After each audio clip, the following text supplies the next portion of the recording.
हमारे प्राचीन ऋषि मुनियों ने मानव जीवन को संतुलित और स्वस्थ बनाने के लिए विज्ञान और आध्यात्म का ऐसा समन्वय किया जो आज भी प्रासंगिक है। परंपरागत रूप से मूर्ति के नीचे तांबे की पट्टियां रखी जाती है जिन पर मंत्र अंकित होते थे। तांबा ऊर्जा का उत्कृष्ट संवाहक है जो आसपास की सकारात्मक ऊर्जा को आकर्षित और प्रसारित करता है। नमस्कार, उदय इंडिया डिजिटल में आपका स्वागत है। मैं हूँ उपाली अपराजिता। भारतीय संस्कृति में मंदिर जाना केवल एक धार्मिक परंपरा नहीं बल्कि जीवन शैली का महत्वपूर्ण हिस्सा है। सनातन परंपरा में किसी भी कार्य की शुरुआत ईश्वर के स्मरण से ही होती है और मंदिर इस भावना को जीवंत करने का केंद्र है। हालांकि इसे अक्सर केवल आस्था का विषय माना लिया गया है, जबकि इसके पीछे गहरे वैज्ञानिक, मनोवैज्ञानिक और ऊर्जा से जुड़े सिद्धांत काम करते हैं। हमारे प्राचीन ऋषि मुनियों ने मानव जीवन को संतुलित और स्वस्थ बनाने के लिए विज्ञान और आध्यात्म का ऐसा समन्वय किया जो आज भी प्रासंगिक है। प्राचीन समय में मंदिरों का निर्माण किसी साधारण स्थान पर नहीं किया जाता था। इसके लिए ऐसे स्थान चुने जाते थे जहां पृथ्वी की प्राकृतिक ऊर्जा अधिक सक्रिय होती थी। ये स्थान भूचुंबकीय यानी जियोमैग्नेटिक दृष्टि से महत्वपूर्ण होते हैं, जो मानव शरीर की जैविक ऊर्जा को संतुलित करने में सहायक होते हैं। मंदिर का केंद्र होता है गर्भगृह, जहां मुख्य देवता की मूर्ति स्थापित होती है। यह स्थान ऊर्जा का सबसे शक्तिशाली केंद्र माना जाता है। परंपरागत रूप से मूर्ति के नीचे तांबे की पट्टियां रखी जाती है जिन पर मंत्र अंकित होते थे। तांबा ऊर्जा का उत्कृष्ट संवाहक है जो आसपास की सकारात्मक ऊर्जा को आकर्षित और प्रसारित करता है। गर्भगृह का सीमित और बंद ढांचा इस ऊर्जा को केंद्रित रखने में मदद करता है, जिससे वहां उपस्थित व्यक्ति को शांति और स्थिरता का अनुभव होता है।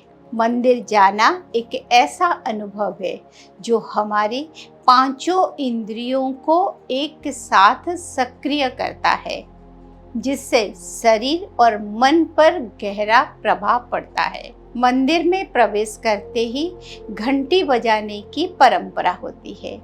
घंटी की ध्वनि एक विशेष आवृत्ति पर कंपन उत्पन्न करती है जो मस्तिष्क को अलर्ट कर देता है, एकाग्रता बढ़ाते हैं। ये ध्वनि बाहरी विचारों को शांत कर ध्यान की अवस्था को सहज बनाती है।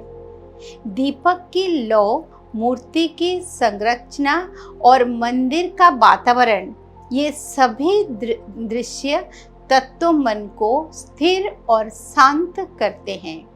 यह प्रक्रिया ध्यान की तरह काम करते हैं, जिससे मानसिक स्पष्टता बढ़ती है। धूप, अगरबत्ती और फूल की सुगंध वातावरण को शुद्ध करते हैं। वैज्ञानिक रूप से सुगंध का सीधा संबंध हमारे मस्तिष्क के भावनात्मक केंद्र से होता है, जिससे तनाव कम होता है और मन प्रसन्न रहता है। मंदिर में नंगे पैर चलना या हाथ जोड़ना शरीर में ऊर्जा के प्रवाह को संतुलित करता है। यह प्रक्रिया शरीर के तंत्र को सक्रिय करती है, प्रसाद केवल भोजन नहीं बल्कि सकारात्मक ऊर्जा से युक्त आहार होता है। इसे श्रद्धा और शुद्धता से तैयार किया जाता है, जो मानसिक संतुलन और संतोष की भावना को बढ़ाता है। मंदिर का वातावरण स्वाभाविक रूप से शांत और सकारात्मक होता है। मंत्रों का उच्चारण, घंटियों की ध्वनि और सामूहिक प्रार्थना, ये सभी मिलकर तनाव को कम करते हैं और मन को स्थिर बनाते हैं। नियमित रूप से मंदिर जाने से एकाग्रता बढ़ती है, चिंता कम होती है और भावनात्मक संतुलन बना रहता है। इसके अलावा मंदिर सामाजिक जुड़ाव का भी माध्यम है। यहाँ लोगों का मिलना जुलना, सामूहिक पूजा और त्योहार व्यक्तियों को समाज से जोड़ते हैं, जिससे अकेलेपन की भावना कम होती है। मंदिर जाने की परंपरा इस बात का उदाहरण है कि हमारे पूर्वजों ने विज्ञान और आध्यात्म को कितने सूक्ष्मता से जोड़ा था। उन्होंने जीवन के वैज्ञानिक सिद्धांतों को धार्मिक आचरण के रूप में इस तरह प्रस्तुत किया कि वो हर व्यक्ति की दिनचर्या का हिस्सा बन सके। मंदिर जाना केवल आस्था का प्रतीक नहीं, बल्कि एक वैज्ञानिक प्रक्रिया है जो शरीर, मन और चेतना को संतुलित करती है। ये हमें मानसिक शांति, ऊर्जा और सामाजिक जुड़ाव प्रदान करता है।